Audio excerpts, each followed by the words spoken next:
Hey, this is Rich over at TVP Live with another quick tips tutorials brought to you by Adobe Photoshop Elements Tutorials Group. And let's jump right into today's poster. I wanted to know how to change this girl's shirt, only the shirt, to the same color as her little bows up here. So basically, what we want to do first is get rid of the letters. And we tried the stamping tool, and it doesn't seem to work because there's no area up here that is big enough to be able to stamp. And I'll show you, for example. I'm going to change the size to about 100, and I'm going to hit the Alt and grab the only bare areas up here. So it might work a little bit if I go like this, but see that shadow continues and it looks like it is repeated. So I may not recommend that. So I'm going to go ahead and undo that. Try another method, which is to find the overall similar color in the shirt and then just cover all this up with it. So let's go ahead and grab the eyedropper tool, and then we want to find a medium area in the shirt that doesn't have writing. And I'm talking about this is too light up here and this is too dark down here. So somewhere in the middle of the light and the dark is right around here. So I'm going to grab that, and you'll see it brought it over here into the color palette. So go ahead and take your layer, and let's go ahead and add a new layer by clicking this little button. And now we have a new blank layer to work with. We're going to come back over here, grab a paintbrush, and let's grab a big brush. This is set at 150 points right now, and it's a soft brush, as you can see right here. The 150 looks pretty good. Maybe we'll do 125, make the brush a little bit smaller. And I'm going to basically want to paint out the areas that I want the letters to be gone. And let's see, do a little dot here, a little dot here. I'm trying not to take out too much of the shadows. And then down here, I can make this a little bit smaller, make it like 100 point to get this point down here like that. Now, I obviously overdid the edges a little bit too much. As you can see, it's its own layer up here. So if I toggle it back and forth, you can see the letters are on and off.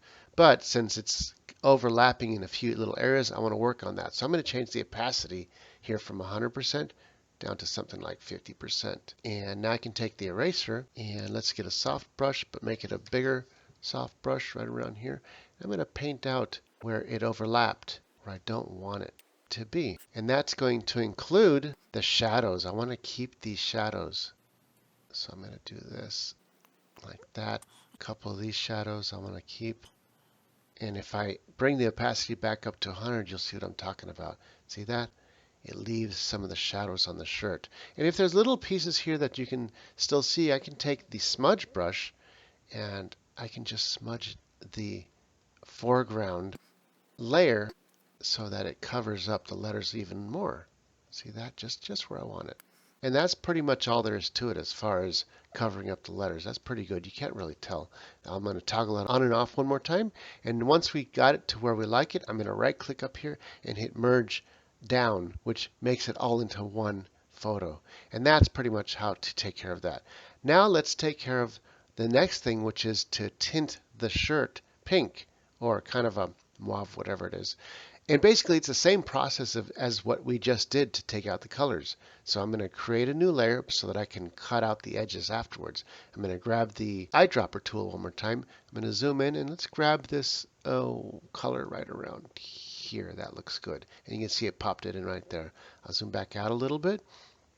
We want to basically paint over the shirt, and you don't want it to be exactly even. Like in your example, you did like a marching ants little thing and then you colored it in. The problem is that it was too even. There's nothing even about this photo. It's extremely fuzzy, out of focus, so you can't expect the tint to be even either. So let's go ahead and grab the brush, and we want a nice big brush. I'm going to say, I don't know, like a 200 point, and all we got to do is just paint the shirt in now. And you don't want to worry about the very edges that it may not get perfectly, because there is no perfection even in supposed solid colors. So once we got it where we would like it like that, and this is its own layer, remember that? So we want to bring the opacity down and then erase the edges to match.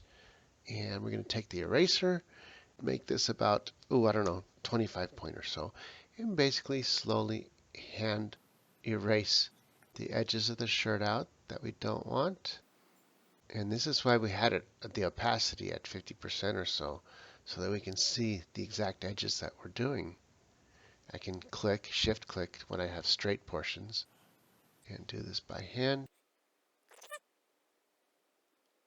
I can shift click there. I can't see the neckline as well, so I'm going to bring this opacity even lower. Right on here. Now I can see the neckline completely. Make sure that I get just the shirt and not anything else. Once I have completely made a circle around the edge of the shirt, I'm going to bring the opacity way back up to 100%.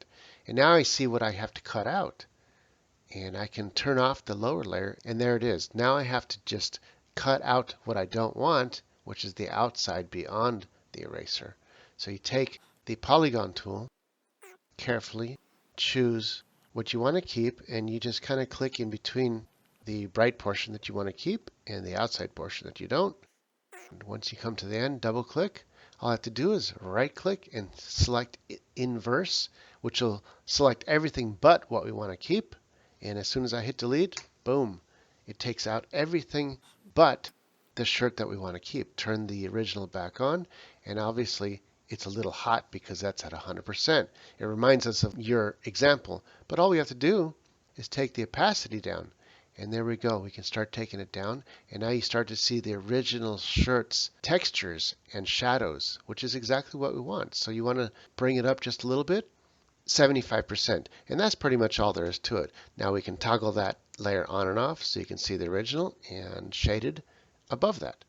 Oh, and one more thing. Besides the opacity, you can always change the hue and the intensity of the shirt. So I can go to Enhance, Lighting, Brightness, and Contrast, and watch. Without changing the opacity, I can change the brightness of the shirt and make it brighter and make it darker. I can also take the contrast and make it harsher or less contrasty. So that's another thing we could do. And if you really want, you can also come over here to Enhance, Color, and Auto Hue Saturation, and watch the shirt. I can change the hues. Look at that. And it completely leaves the shadows underneath to any hue you want. Is that cool or what?